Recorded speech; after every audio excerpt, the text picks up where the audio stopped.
Hi friends, very good morning. நீங்களாம் நல்லா இருக்கீங்க நம்புறேன். இன்னைக்கு டேல வந்து பார்த்தீங்கன்னா 2.70 கிலோமீட்டர்ஸ் எடுத்துக்கிட்ட டியூரேஷன் வந்து பார்த்தீங்கன்னா 14 மினிட்ஸ் 19 செகண்ட்ஸ் ஆயிருக்கு. ஆவரேஜ் ஸ்பேஸ் வந்து பார்த்தீங்கன்னா 5 வந்து மெயின்டைன் பண்ணியிருக்கோம்.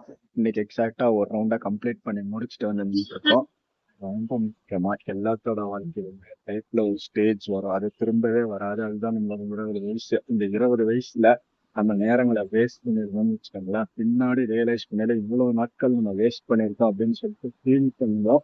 ஃப்ரெண்ட்ஸ் எல்லாம் சில் பண்றாங்கன்னு சொல்லிட்டு நம்மளும் சில் பண்ணிட்டு உட்காந்துட்டு இருந்தோம்னா ஒரு விஷயம் நம்ம புரிஞ்சுக்கணும். என்னன்னு கேட்டீங்கன்னா, ஒரு உண்மையான விஷயம் என்னன்னா, சக்சஸ் வரும் எப்பன்னு கேட்டீங்கன்னா, மற்றவங்க தூங்கிட்டு இருக்கையில நம்ம உழைச்சா மட்டும்தான் நம்மளோட வாழ்க்கையில சக்சஸ் வரும்.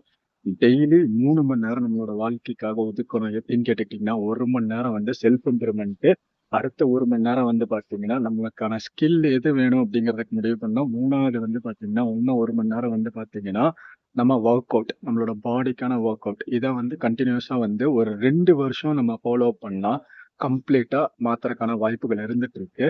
ரொம்ப முக்கியமா வந்து பாத்தீங்கன்னா, நம்ம யாரையும் மாத்த முடியாது, இந்த உலகத்தையும் மாத்த முடியாது. நம்மள நம்ம மாத்திக்கிறதுக்கான வாய்ப்புகள் இருந்துட்டு இருக்கு. நம்ம டைம் வேஸ்ட் பண்ணாம இன்னையில இருந்து ஆரம்பிச்சா கூட மாத்துறதுக்கான வாய்ப்புகள் இருந்துட்டு இருக்கு. இன்னையில இருந்து ஆரம்பிக்கணும். நாளைக்கு நாளைக்குன்னு சொல்லி போஸ்ட்போன் பண்ணிக்கிட்டே இருந்தோம்னா கீப் ஆன் போஸ்ட்போன் ஆகிட்டே தான் இருந்துட்டு இருக்கோம். இன்னையில இருந்து ஸ்டார்ட் பண்ணுங்க. இதை பத்தி என்ன நினைக்கிறீங்க? கமெண்ட்ஸ்ல சொல்லுங்க. Tata bye by. சீட்டு மரம்.